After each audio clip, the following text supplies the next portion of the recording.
শ্রীময়ী, কাজটা কিন্তু খুব ইম্পর্টেন্ট। বুঝেছি, এমন লোকের সাথে ঘর বেঁধেছি, সে কি আমাকে ঘরে থাকতে দেবে? দেবেই না, বাইরে ছুটিয়ে মারবে। ভালো বলেছো।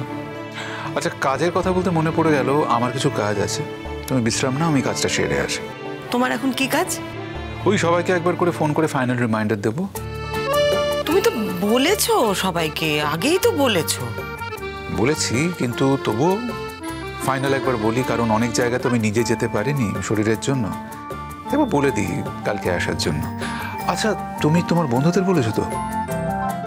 না, আমি কাউকে বলিনি, আমার একটু অস্বস্তি হচ্ছে। আমাদের বিয়েতে আসবে তাতেও তোমার অস্বস্তি?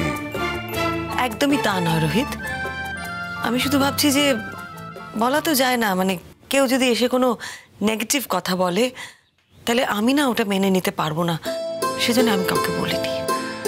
দেখো, আমি তোমার বন্ধুদের যতদূর চিনি, কেউ তোমার সম্বন্ধে বা আমার সম্বন্ধে নেগেটিভ কমেন্টস করবে না। ঠিক আছে, ও আমি বলে দেবো। কখন বলবে? কালকে অনুষ্ঠান, আজও বলনি। আরে বলে দেবো, তুমি এখন কাউকে কিছু বলতে চেও না। মানে তুমি এখন কোথাও যাবে না, তুমি এসো এখানে। না, তুমি কোথাও যাবে না এখন, তুমি আমার সামনে বসো, তোমাকে আমি এখন কোথাও যেতে দেবো না। এরকম ছেলে মানুষই করো না। এরকম ছেলে মানুষই করার সুযোগই তো পাইনি কখনো। বিয়ের পর সংসারের জোয়াল পড়েছিল কাঁধে। বিয়ের পর 2-1 বছর আমি ভালো ছিলাম, কিন্তু সেটা নিজের মতন করি। সেই দিনের সাথে আজকের এই ভালো থাকার কোনো তুলনা হয় না রোহিত। সবকিছু তো তুলনা করার কোনো দরকার নেই শ্রীময়ী। বারে তুলনা করব না? জীবনটা তো আমার, একই আধারে কত ঘটনা ঘটছে, তুলনা তো এসেই যায় বলো। তাহলে তুমি মনে মনে তুলনাগুলো করো, আমি চট করে ফোনটা গিয়ে করে আসছি। কি হলো? তুমি এখন কোথাও যাবে না, তুমি এখানে বসো। আমি তো কোথাও যাচ্ছি না, আমি তো এখানেই আছি, জাস্ট ফোনগুলো করতে যাচ্ছি। না, তুমি এখন কারোর সাথে কথা বলবে না, তুমি শুধু আমার সাথে কথা বলো। বেশ, ঠিক আছে, তুমি তাহলে লক্ষ্মীমের মতো ঘুমিয়ে পড়ো, আমি তাহলে এখানে বসে আছি। না, আমি এই দেখো, এতক্ষণ আমাকে বলছিলে যে ফোন করতে না, আর তোমারই ফোন এসেছে। দেখো ডিঙ্কা বা দিঠি ফোন করলো কিনা। দিঠি করবে না, করলে হয়তো ডিঙ্কা করেছে। না, তুমি দেখবে দিঠি আর কয়েকদিন পর যখন বুঝতে পারবে তোমাকে, তখন খুব ভালোবাসবে। আসলে কেন তো, মেয়েরাই না মায়েদের সবচেয়ে ভালো বোঝে। ধরো ফোন কেটে যাবে। ধরছি। দিঠি বুঝলে বুঝবে, না বুঝলে না বুঝবে, আমার সত্যি আর কিছু যায় আসে না। ধরছি, দাঁড়াও।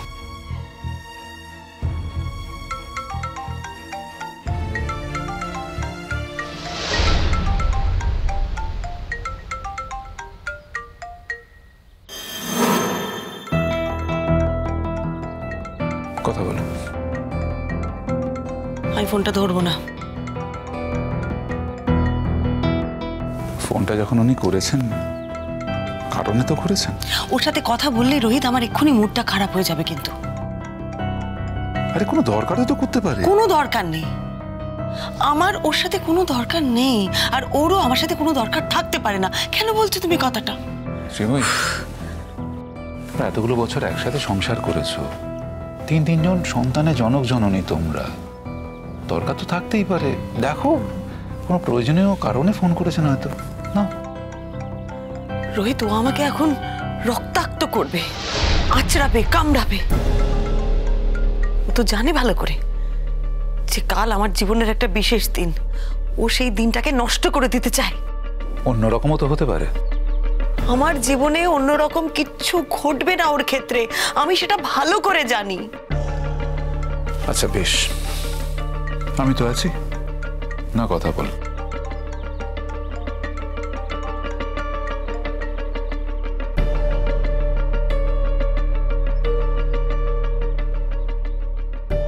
হ্যালো।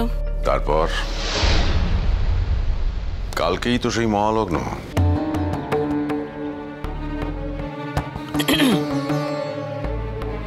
তুমি কি এই কথাটা বলার জন্য ফোন করেছো?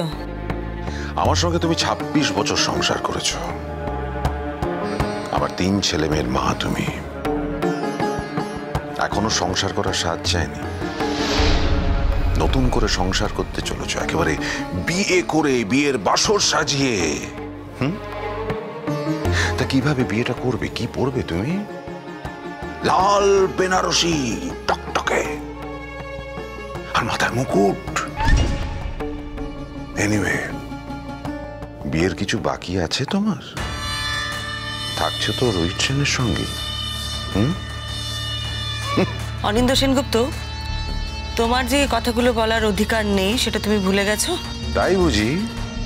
আরে ২৬ বছর তোমার সঙ্গে সংসার করেছি, তোমার ৩ ছেলে মেয়ের বাপ আমি। একটু হলেও তো অধিকার আছে, একটু। আমার বাড়িতে বসে থেকেছো, আমার বাড়ির ভোগ করেছো তুমি। তারপর জুনের সঙ্গে সম্পর্ক নিয়ে হাজারো কথা বলেছিলে। বাজে কথা বলো না, আমি কোনো কথা বলিনি। আজ তুমি এই কথাগুলো বলো না দয়া করে। বেঈমান, অকৃতজ্ঞ। তুমি যখন হসপিটালে ভর্তি ছিলে এই রোহিত সেনের টাকাতেই তোমার চিকিৎসা হয়েছিল, ভুলে গেছো? লজ্জা করে না আজ এই কথাগুলো বলছো? বাহ, বেশ কথা ফুটেছে তো, গলা চড়ছে। হ্যাঁ, হবেই তো। এখন তুমি পাওয়ারফুল, ওই রকম একটা বিত্তবান প্রতিপত্তিশালী মানুষের ঘাড়ের উপর গিয়ে পড়েছো, ফাঁসিয়েছো তাকে। ভালোই বেঁচেছো নিজেকে। দুদিন বাদে যেন ফুটে যাবে। কোটি কোটি টাকার মালিক, প্রচুর সম্পত্তি, রানীর হালে তুমি থাকবে। কারণ তার সমস্ত সম্পত্তি তো তুমি পেয়ে যাবে, হিসেব করে পুরো planning. Shut up! Anindya Sengupta, তোমার মতন একটা নোংরা লোক এরকম কথা বলতে পারে? তোমার মতন একটা নোংরা লোকই পারে? আমি নোংরা, আমি বাজে কথা বলছি, আর রোহিত সেন পবিত্র সাধু পুরুষ, তাই না? এমনই সাধু পুরুষে বন্ধু হয়ে সে যে বাড়িতে ঢুকলো, তারপরে ৩ ছেলে মেয়ের মাকে তাদের সংসারটা ভেঙে দিয়ে নিয়ে চলে গেল। অসুখটা কামাফ্লাজ নয় তো? আমার তো মনে হয় কামাফ্লাজ, পুরোটাই বাহানা তোমাকে নিয়ে ফুটে যাওয়ার জন্য। আরে সে তো প্রথম থেকেই বলতে পারতে যে ওর সঙ্গে তোমার প্রেম ছিল, কলেজ জীবন থেকে প্রেম ছিল, কোনো কারণে হয়ে ওঠেনি। ঠকিয়েছো তুমি আমায়। You are a cheat. চুপ! চুপ করো তুমি! চুপ করো! চুপ করো!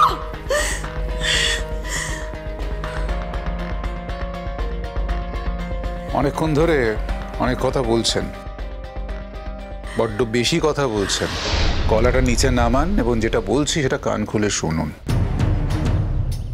আপনি যার সাথে কথা বলছেন এত রূঢ়ভাবে, এত অসভ্যের মতো, তার সাথে ২৪ ঘন্টার মধ্যে আমার বিয়ে হতে চলেছে। তিনি হবেন আমার স্ত্রী। তাই আমার স্ত্রীর সম্বন্ধে কেউ এইভাবে কথা বলুক বা তার সাথে এত অসভ্যতা করুক, সেটা কিন্তু আমি অ্যালাউ করবো না।